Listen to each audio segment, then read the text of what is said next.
안녕하십니까. 은혜도 하는 교회 성도 여러분, 한 주간의 삶을 잘 사셨는지 궁금합니다. 오가면서 얼굴을 보고 인사할 때마다 반갑고 또 다시 함께 모여서 예배하는 그 시간을 기대합니다. 오늘은 부활주일입니다.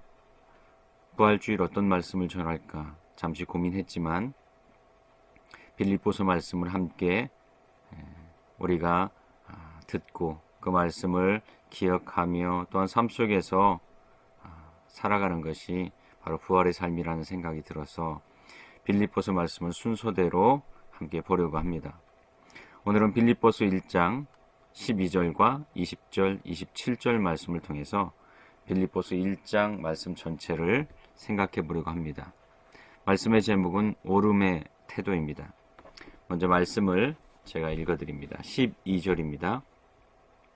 형제자매 여러분, 내게 일어난 일이 도리어 복음을 전파하는데 도움을 준 사실을 여러분이 알아주기를 바랍니다. 20절입니다. 나의 간절한 기대와 희망은 내가 아무 일에도 부끄러움을 당하지 않고 온전히 담대해져서 살든지 죽든지 전과 같이 지금도 내 몸에서 그리스도께서 존귀함을 받으시리라는 것입니다. 27절입니다. 여러분은 오로지 그리스도의 복음에 합당하게 생활하십시오.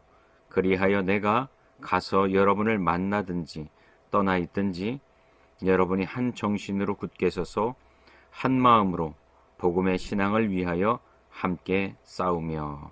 아멘. 오늘 말씀의 제목은 오름의 태도입니다. 함께 말씀을 나누면서 과연 우리가 어떤 오름의 태도를 가지고 살아야 할지 깨닫고 발견하고 살아갈 수 있게 되기를 바랍니다. 우리가 배운 세상에 사는 방식은 약육강식입니다. 다른 말로 얘기하면 경쟁하는 삶이죠. 그래서 우리나라는 세상 다른 어느 나라들보다 경쟁에 익숙하고 또 경쟁하며 살고 경쟁해야 살아남는다고 배웠습니다. 그리고 이 약육강식이라고 하는 경쟁의 삶의 방식은 진리로 받아들여지고 있습니다. 그러나 여러분, 이 약육강식은 사실 짐승이 사는 방식이죠. 자연 속에서 살아가고 있는 수많은 짐승들이 그들의 본능을 따라서 살기 위해서 약육강식이라는 방식을 선택합니다. 저는 그런 생각이 들었습니다. 짐승이 사는 방식과 우리가 똑같이 사는 것이 맞나? 우리도 그래야만 하는가? 짐승이 우리의 삶의 기준이 되는 것인가? 그렇지 않다는 생각이 되었습니다. 세상 모든 사람이 약육강식을 이야기한다고 해서, 그리고 세상에는 모든 짐승이 약육강식으로 산다고 해서 인간이 그 삶의 방식으로 살아야 하는 것은 아니라고 생각합니다. 물론 그것에서 자유로울 수는 없겠죠. 그러나 그 삶에 저항하며 더 나은 삶을 살아야 한다고 생각합니다. 현 시대를 그리고 이 사회가 발전하면서 약육강식을 취했습니다. 그러나 그 삶의 방식에서 회의와 수많은 부작용을 발견하게 되었고 그 속에서 찾아가기 시작한 새로운 진리가 생겼습니다. 오늘 우리는 그 삶의 방식이 약육강식이 아니라 그 진리가 경쟁이 아니라 성경이 가르치는 정신에 있다는 것을 저는 깨닫게 되었습니다. 오늘 이 시대가 발전하여서 그리고 이 사회가 발전하면서 찾아가게 된 진리가 성경 속에 있다는 것, 그리고 그 성경의 정신이었다는 것을 우리가 함께 생각하고 또 마음속에 기억하고 담고 살아갈 수 있는 시간이 되길 바랍니다. 첫 번째, 12절의 말씀이에요. 내게 일어난 일이 도리어 복음 전파에 도움이 되었다. 사도 바울이 말합니다. 내게 일어난 일이 무엇입니까? 그것은 13절에 그리스도 안에서 감옥에 갇혔다라는 말이죠. 감옥에 갇힌 일이 바로 그에게 또한 복음을 전파하는데 사람들에게 도움을 줬다는 얘기입니다. 이 말씀이 이해가 잘 안 갈 수 있습니다. 내가 갇힘으로 그것이 유익이 되었다. 오히려 갇힘이라는 것은, 감옥에 갇혔다는 것은 불행과 악재입니다.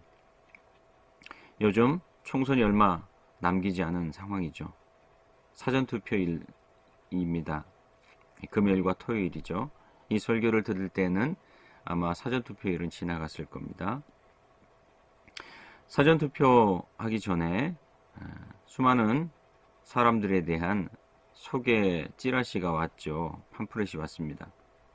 그것을 하나하나 살펴볼 때 가장 먼저 본 것이 무엇인가 하면 그 사람들의 전과 기록이었습니다. 이 사람이 과연 어떤 사람인가? 불법을 행하는가? 아니면 그의 삶이 깨끗한 법과 그리고 어떠한 올바름의 가치를 존중하며 사는가? 그것을 살펴봤습니다. 감옥에 갔다 왔다거나 아니면 범법 사실이 있으면 그 사람들은 상당히 부정적으로 바라보게 되죠. 그러니까 갇혔다는 것은 불행과 악재입니다. 불신이고 불안을 주는 거죠. 그런데 사도 바울은 말합니다. 내게 일어난 일, 감옥에 갇힌 것이 14절에 보니까 주 안에 있는 형제 자매에게 그 갇힌 것이 확신을 얻게 했고 하나님의 말씀에 겁없이 더욱 담대함을 주었다. 담대함을 가지고 전하게 만들었다. 이렇게 말해요. 참 이해할 수 없죠. 불신과 불안을 주어야 되는데 오히려 확신과 담대함을 주었다고 얘기를 합니다. 저는 이것을 이렇게 정의했습니다. 바로 옳음의 태도이다. 옳음에 대한 확신과 신념, 믿음이 확신과 담대함을 줍니다. 아마 그때 당시는 왕정시대이기 때문에 감옥에 갇히고 또한 이러한 지배자에게 어떠한 걸리는 듯한 아니면은 저항하는 삶의 모습은 굉장히 위험한 것일 겁니다. 그래서 지배자의 타겟이 된 사람에게 지지를 보내거나 그와 같은 방향에 선다는 것은 굉장히 위험한 것일 거예요. 그래서 도망가야 될 겁니다. 그러나 바울이 감옥에 갇힌 것이 오히려 주 안에 있는 형제자매에게 담대함이 되었다. 확신이 되었다. 그것은 옳음에 대한 확신입니다. 그것이 옳다. 그것이 맞다. 라는 분명한 확신과 신념과 믿음이 있을 때만 담대함이 생깁니다. 저는 이것이 그리스도인의 삶의 방향성이라고 생각합니다. 그 방향성이 확신과 담대함으로 살게 합니다. 옳음을 향해야 된다는 겁니다. 불의가 아니라 잘못됨이 아니라 타협함과 그리고 옳지 않음을 뒤섞음이 아니라 옳음을 지향하는 태도, 바로 그 태도가 그리스도인의 삶의 태도라고 생각합니다. 더 옳은 것을 위해서 힘쓰는 삶. 세상 모든 일이 다 완벽할 수는 없죠. 그러나 더 옳은 것을 선택하는 것, 그것이 필요하다고 생각합니다. 그러면 옳음의 태도를 알기 위해서는 옳음이 무엇인지를 알아야 됩니다. 지금 우리가 살고 있는 세대에 옳음을 찾기가 참 어렵습니다. 근데 역시 성경은 그 옳음에 대한 기준까지도 알려줍니다. 17절에 보니까 이렇게 말합니다. 시기하고 다투면서 하는 사람들은 경쟁심으로 곧 불순한 동기에서 그리스도를 전합니다. 이렇게 얘기를 했습니다. 옳음의 태도를 알려면 옳지 않은 태도를 보면 압니다. 흰색을 더 정확하게 보려면 검정색 바탕에 놓으면 됩니다. 옳지 않은 태도가 무엇이라고 말합니까? 시기와 다툼으로 경쟁심을 가지고 행동하는 것. 그것을 불순한 동기다. 그렇게 이야기하고 있습니다. 참 놀라운 통찰입니다. 약육강식, 경쟁. 17절 말씀에 경쟁심이라는 단어를 사용합니다. 그게 불순한 동기로 시작하는 거라는 거예요. 핀란드라고 하는 나라는 세계 최고의 교육 시스템을 가지고 있는 나라입니다. 그들은 지금까지 가지고 있었던 교육의 시스템이 잘못되었다는 것을 알았습니다. 학생들을 불행하게 만들고 사회를 건강하게 만들지 않는다는 것을 알았어요. 그러면 가장 교육에 있어서 잘못되어 있는 요소 그리고 개념은 무엇인가? 핀란드 사람들은 경쟁이라고 보았습니다. 그래서 그들의 교육 시스템에는 경쟁의 개념이 없습니다. 즉 결과주의가 없다는 겁니다. 대신 경쟁이 아니라 과정을 중요하게 생각합니다. 과정은 누구에게나 공평하고 그리고 그 과정을 통해서 가는 학생들은 각자 하나하나의 의미와 또한 결실을 가지고 가게 됩니다. 왜냐하면 결과가 아니라 과정에서 의미를 찾기 때문에.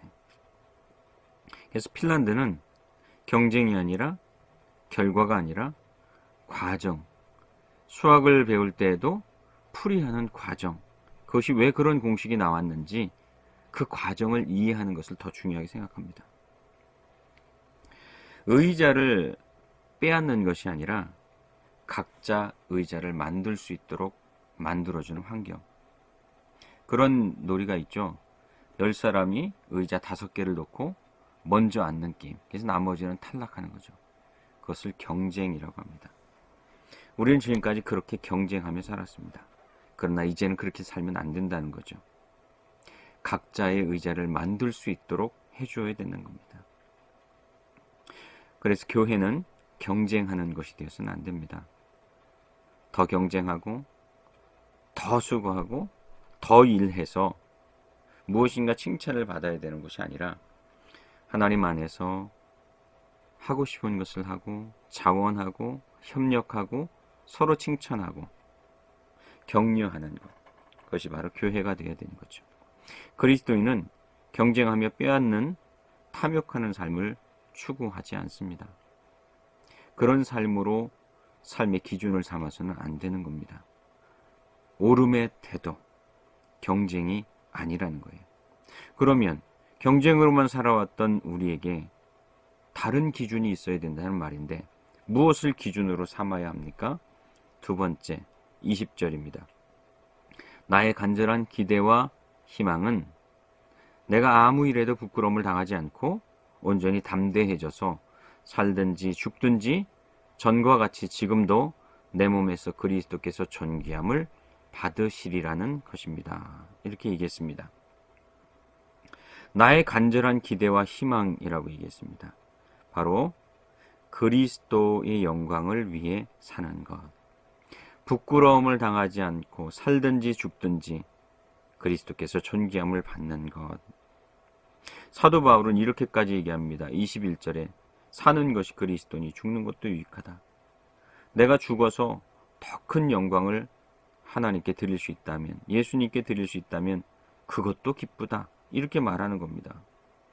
그런데 또 그 뒤에 이렇게 얘기하죠. 22절에 그러나 육신을 입고 살아가는 것이 나에게 보람된 일이면 죽는 것과 사는 것 둘 중에 내가 어느 쪽을 선택해야 될지 고민이 된다. 그렇게 얘기를 합니다.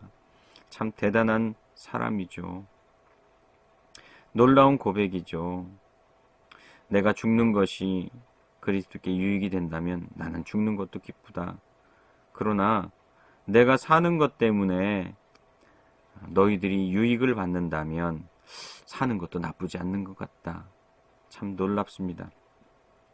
저는 이 바울의 고백 가운데 중요한 단어 하나를 찾았습니다. 바로 22절에 보람된 일이면, 개역개정에서는 열매라고 표현했습니다. 새번역 성경과 공동번역은 보람된, 보람이라고 이렇게 되어 있습니다. 저는 이 보람이라는 단어가 더 정확하다고 생각합니다. 그래서 우리는 보람을 먹고 산다, 뭐 그런 얘기도 하지 않습니까? 보람은 열매예요. 바울의 간절한 기대와 희망은 무엇이냐? 보람을 찾아 사는 겁니다. 보람된 삶을 사는 겁니다. 보람된 것은 무엇입니까? 보람은 내가 만족하는 삶을 넘어서 나 때문에 더 좋아지는 경험을 하는 삶이에요. 여러분, 그리스도인은 그 삶의 이유가 보람 있는 삶을 사는 겁니다. 어떻게 살아야 하는가? 보람 있는 삶을 살아야 돼요. 보람되게 사는 것 얼마나 기쁩니까? 마음속에, 가슴속에 무엇인가가 차오르는 삶. 우리는 감동받기를 원하지요. 감동은 우리의 마음 가운데 무엇인가 부푼 것을 주고 기쁨을 줍니다. 보람도 그 감동과 비슷합니다. 보람된 삶을 살면 이전에 내가 그렇게 얽매였던 삶, 붙잡혔던 삶, 헤어나오지 못했던 삶에서 헤어나올 수 있는 힘을 줍니다. 보람이라는 것은 그런 것입니다. 저는 여러분이 그리스도인으로서 보람된 삶을 찾아 살길 바랍니다. 보람 있는 일을 선택해 살길 바랍니다. 그게 그리스도인의 삶의 방식이고 인간다운 삶의 방식입니다. 경쟁하는 삶의 방식이 아니라 경쟁하여서 시기하고 그리고 무엇인가를 빼앗으려는 탐욕으로 사는 삶이 아니라 보람된 삶이에요. 자, 그러면 보람되게 사는 것은 어떻게 사는 것입니까? 세 번째입니다. 27절이죠. 여러분은 오로지 그리스도의 복음에 합당하게 생활하십시오. 이렇게 얘기합니다. 그리스도의 복음에 합당하게 생활하라. 그리스도의 복음에 합당하게 생활하라는 말은 그렇게 사는 게 우리 삶에 가장 큰 보람을 준다는 뜻입니다. 그리스도의 복음에 합당하게 사는 것이 우리 인생에 가장 큰 보람을 준다. 예수님을 따라 사는 것이 우리에게 가장 큰 열매가 되는 삶이다. 그렇게 말하는 겁니다. 그러면서 이어서 이렇게 말합니다. 그리하여 내가 가서 여러분을 만나든지 떠나 있든지 여러분이 한 정신으로 굳게 서서 한 마음으로 복음의 신앙을 위하여 함께 싸우며. 그리스도의 복음에 합당하게 생활하는데 그리스도의 복음에 합당한 것이 무엇이냐? 한 정신과 한 마음을 따라 사는 거라는 거예요. 한 정신과 한 마음이 뭡니까? 예수님의 정신과 예수님의 마음이죠. 예수님의 정신과 예수님의 마음이 무엇입니까? 저는 1년 내내 그렇게 얘기했습니다. 나도 살고 너도 사는 살리는 삶, 살면서 사귀는 삶, 좋은 친구가 되어주는 삶, 이웃이 되어주는 삶, 기여하는 삶, 오늘 하나를 더 추가하면 보람을 위해 사는 삶. 보람을 가지고 사는 삶, 나 때문에 더 좋아지는 삶. 저는 여러분의 삶이 그렇길 바랍니다. 그 삶을 살기 위해서는 한 정신과 한 마음, 누구의? 바로 예수님의 정신과 예수님의 마음을 따르는 삶이에요. 여러분, 한 정신과 한 마음. 그러면 한 정신과 한 마음으로 사는 삶을 살면 어떤 보람을 얻게 된다고 얘기합니까? 좀 당황스러운 얘기가 나옵니다. 29절에 하나님께서 여러분에게 그리스도를 위한 특권, 즉 그리스도를 믿는 것뿐만 아니라 또한 그리스도를 위하여 고난을 받는 특권도 주셨습니다. 그리스도를 위해 고난받는 특권을 주셨다. 그런 특권은 받고 싶지 않은데 라는 마음이 들지 않습니까? 우리는 좀 구분할 필요가 있습니다. 고난이냐 괴롭힘이냐. 여기서 말하는 고난은 괴롭힘과 조금 구분이 됩니다. 그리고 그 개념이 달라지는 지점이 있습니다. 예수님을 믿으면 삶의 목적과 이유가 그리스도 안에서 발견되게 됩니다. 즉, 삶의 목적과 이유를 몰랐던 사람이 예수 안에서 그 삶의 목적과 이유가 발견됩니다. 즉, 내 삶이 그리스도 안에 들어가게 되는 거예요. 주는 내 안에, 나는 그 안에. 고난이라는 것은 목적을 주지 않습니다. 고난 자체는 그냥 고난일 뿐입니다. 무지막지하게 찾아오는 거예요. 그러나 예수를 믿고 살게 된 우리는 고난도 그리스도 안으로 들어가게 되는 겁니다. 그 대표적인 것이 뭡니까? 예수님의 십자가죠. 예수님의 십자가는 사실 사형수가 당하는 부끄러운 징벌입니다. 그 당시에 가장 잔혹하고 잔인하며 그리고 가장 무서운 사형제도, 그것이 십자가였습니다. 그런데 그 십자가가 예수 안에 들어가니까 구원이 되고 은혜가 되고 긍휼로 바뀌었습니다. 예수 안에서 고난이 목적을 주는 삶이 되었습니다. 고난은 목적이니 뭐니 그런 거 없어요. 그냥 무자비한 거고 고통스러운 거고 괴로운 거예요. 그 고난이 빨리 지나갔으면 좋겠고 이유도 알 수 없습니다. 그러나 예수 안에 있을 때, 우리가 예수님을 믿을 때, 예수님을 위해서, 나를 위해서 그 고난이 새로운 목적을 주게 됩니다. 어떻게 해요? 그 고난이 왔을 때 예수님을 위해서, 그리고 내가 나를 위해서 이 고난을 어떻게 지나가야 할까라는 태도가 생기게 되는 겁니다. 예전에는 그냥 견디는 것이었다면 이제는 예수 안에서 어떻게 지나야 할까, 어떻게 이겨내야 할까, 어떻게 견뎌내야 할까로 바뀐다는 거죠. 오늘 말씀의 결론입니다. 여러분, 첫 번째, 그리스도의 복음에 합당하게 사시길 바랍니다. 어떻게 해요? 예수님의 정신과 예수님의 마음을 기억하며 따르며 사는 겁니다. 나도 살고 너도 사는 살리는 삶, 좋은 친구가 되어주는 삶, 기여하는 삶, 그리고 보람을 따라 사는 삶, 보람 있게 살아가는 삶, 경쟁이 아니라 보람을 따는 삶. 그래서 두 번째, 예수님의 정신과 마음을 따르는 삶을 사시기 바랍니다. 우리에게 가장 큰 보람을 주는 것이 예수님입니다. 예수님의 정신과 마음을 따라 살 때 제대로 살게 됩니다. 이 삶이 옳다는 것을 우리는 알고 있습니다. 예수님의 정신과 마음을 따라 살 때, 내가 제대로 살고 있구나. 이 삶이 옳구나. 내가 하나님 자녀답게 사는구나. 담대함과 확신과 기쁨을 얻게 됩니다. 그것이 옳음의 태도이죠. 그래, 이것이 이렇게 사는 것이 맞다. 여러분, 오늘은 부활주일입니다. 예수님과 그분의 정신과 그분의 마음으로 늘 보람 있는 삶을 살길 바랍니다. 나도 살고 너도 사는 삶을 사시기 바랍니다. 기여하는 삶을 사시기 바랍니다. 좋은 친구가 되어주는 삶을 살기를 바랍니다.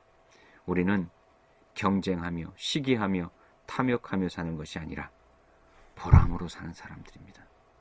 예수 안에서 보람 있는 삶, 옳음의 태도를 가지고 사는 삶, 여러분 되시기를 바랍니다. 감사합니다.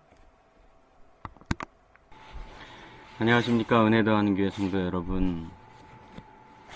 하루하루 건강하게 지내시기를 바라고 주 안에서 믿음으로 늘 승리하며 기뻐하며 행복을 누리며 살기를 축복합니다. 오늘은 빌립보서 2장 2절에서 5절까지 말씀 함께 보도록 하겠습니다. 제가 가지고 있는 성경은 새번역 성경입니다. 2절입니다. 여러분은 같은 생각을 품고 같은 사랑을 가지고 뜻을 합하여 한 마음이 되어서 내 기쁨이 넘치게 해 주십시오. 3절, 무슨 일을 하든지 경쟁심이나 허영으로 하지 말고 겸손한 마음으로 하고 자기보다 서로 남을 낮게 여기십시오. 4절, 또한 여러분은 자기 일만 돌보지 말고 서로 다른 사람들의 일도 돌보아 주십시오. 5절, 여러분 안에 이 마음을 품으십시오. 그것은 곧 그리스도 예수의 마음이기도 합니다. 아멘. 오늘 말씀의 제목은 소중히 여기는 삶입니다. 빌립보서 2장 전체의 말씀을 함께 나눠보려고 합니다. 빌립보서 2장 말씀의 키워드를 함께 생각하며 오늘 말씀을 생각하면 좋을 것 같습니다. 빌립보서 2장의 키워드는 예수님의 마음입니다.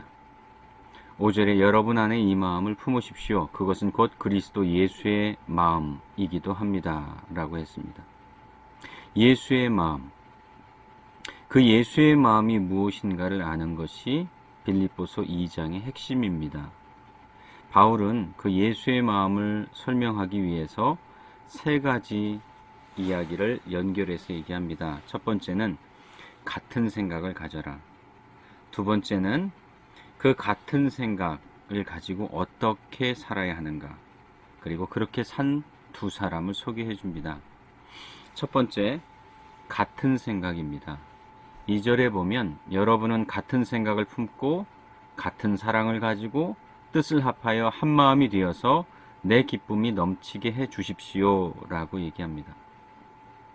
여러분, 우리는 교회에서 슬로건으로 같은 생각, 같은 뜻, 같은 사랑, 한 마음, 그러한 문구를 내걸은 것을 자주 보기도 합니다. 그래서 같은 생각과 같은 뜻, 같은 마음으로 무엇을 할 것인가, 그 목표를 정하기도 하고, 교회를 건축한다거나, 아니면은 2배 성장을 목표로 한다거나, 그러한 어떠한 한 목표를 향해서 가는 것에 대해서 이 말씀을 적용합니다. 그러나 그것은 그 말씀을 정확하게 파악하고 또 그 말씀을 제대로 받아들인 것이 아닙니다.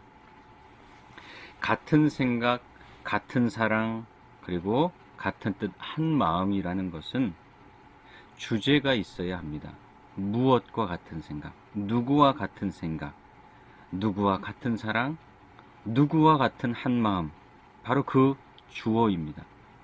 주어가 빠진 상태에서 다른 것을 집어넣으면 그것은 어떠한 목표와 목적을 이루기 위한 과정이 될 뿐이지 성경이 오늘 말하고 있는 그 같은 생각은 아닙니다.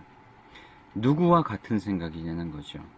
그것은 1장에서부터 얘기했던 예수님과 같은 생각. 우린 1장의 말씀을 함께 나누면서 경쟁으로 사는 삶이 아닌 예수님의 뜻은 우리가 경쟁으로서 사는 삶이 아니다 라고 얘기했습니다. 경쟁으로 사는 삶이 아니라 예수님의 정신을 따라서 우리가 살아야 된다. 그런 이야기를 좀 했습니다. 그러면 예수님과 같은 생각, 바울은 또다시 반복해서 얘기합니다. 3절에 무슨 일을 하든지 경쟁심이나 허용으로 하지 말고, 경쟁심으로 하지 말라는 겁니다. 경쟁으로 하면 예수님과 같은 생각이 될 수 없다는 겁니다. 누구는 떨어뜨려야 되고, 누구는 치워야 되고, 싸워야 되고, 치열해야 되고, 1등만 있고 2등과 3등은 사라져야 합니다. 경쟁심은 허영을 만들어냅니다. 그래서 경쟁심과 허용으로 하지 말라고 얘기하죠. 그러면 예수님과 같은 마음이 뭡니까? 3절에 이어서 말합니다. 겸손한 마음으로 하고 자기보다 서로 남을 낮게 여기십시오. 겸손한 마음이 바로 예수님과 같은 생각, 같은 마음이랍니다. 겸손한 마음은 도대체 뭡니까? 자기보다 남을 낮게 여기는 거라고 얘기합니다.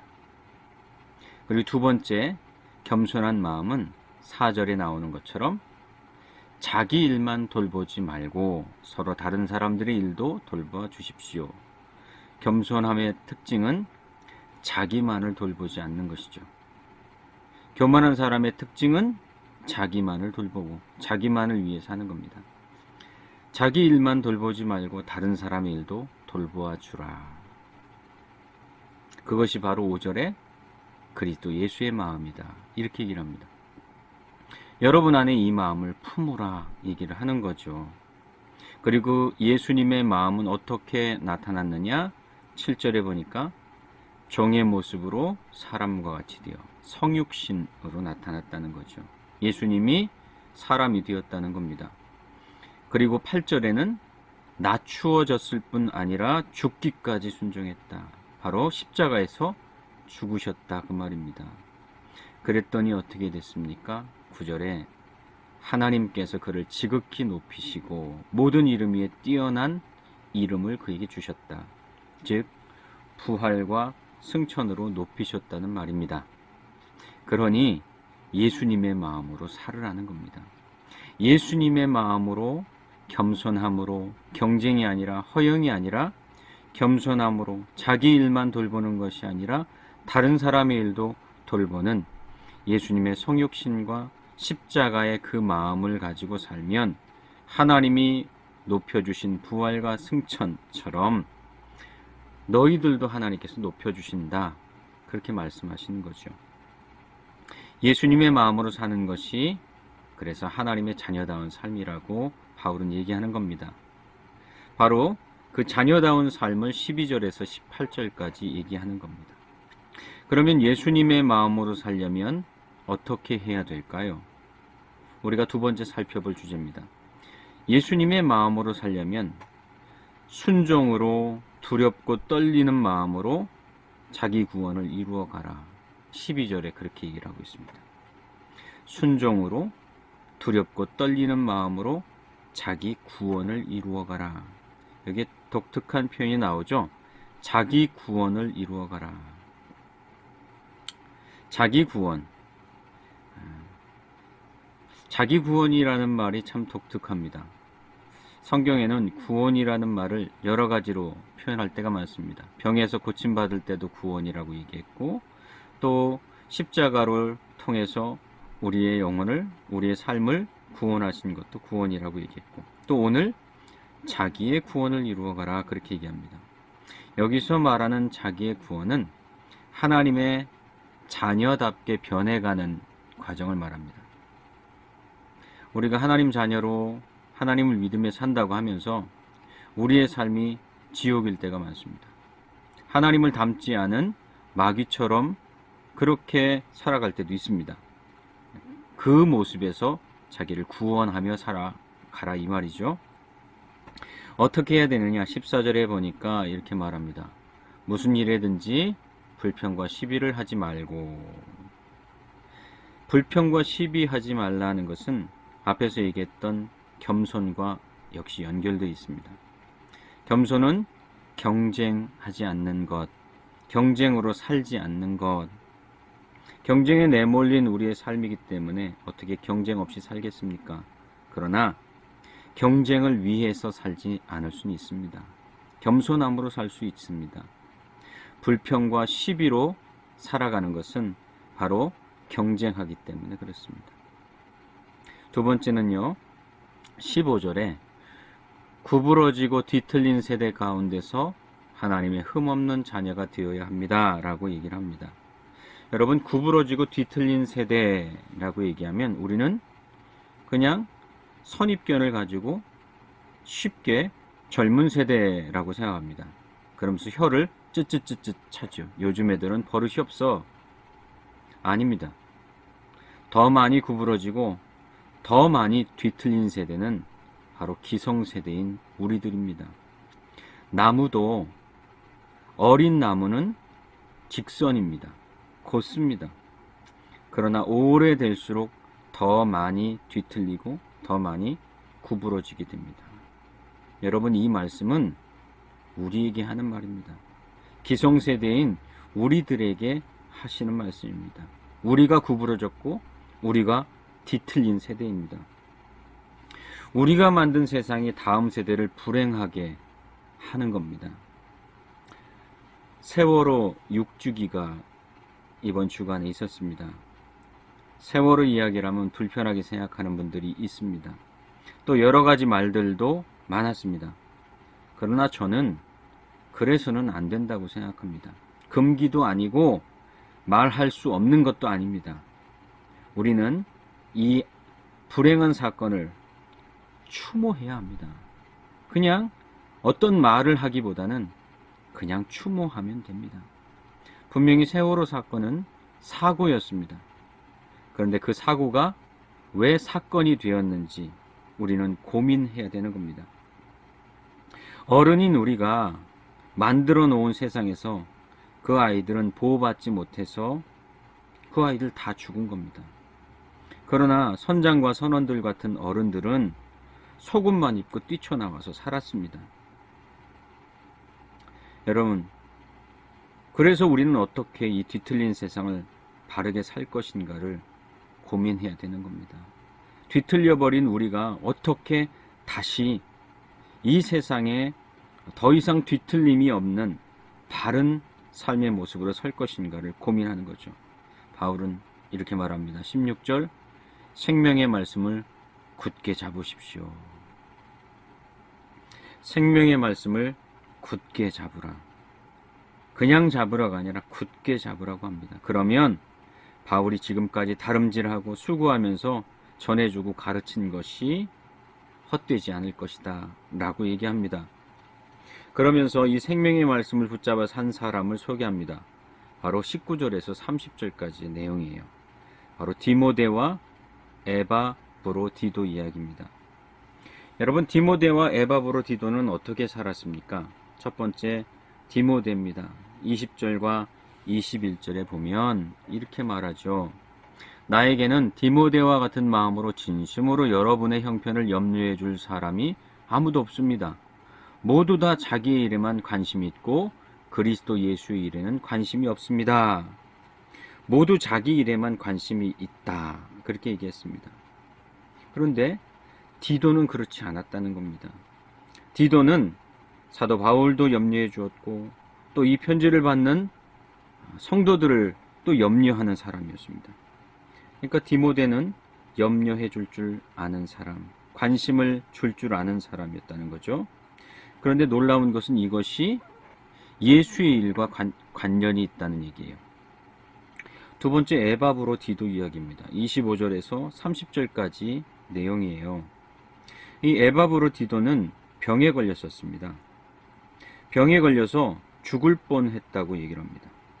죽을 뻔한 상황이었는데, 근데 이 에바브로디도는 참, 우리는 아프면, 저만 해도 아프면 막 건들지 말라고 그러고 그냥 나 혼자만 조심스러워서 가까이 오지도 못하게 하고, 때로는 필요한 것을 준비해 달라고 하고 요구하는 게 많아집니다. 나를 위해서 뭔가를 해달라고 하는 거죠. 근데 에바브로디도는 죽을 뻔한 상황에서도 여러분을 그리워하고 또 내가 아프다는 것을 알게 된 사람들이 자기 때문에 걱정할까봐 그것을 또 걱정했다. 그렇게 얘기합니다. 여러분, 이 둘의 공통점이 무엇입니까? 바로 21절과 22절이에요.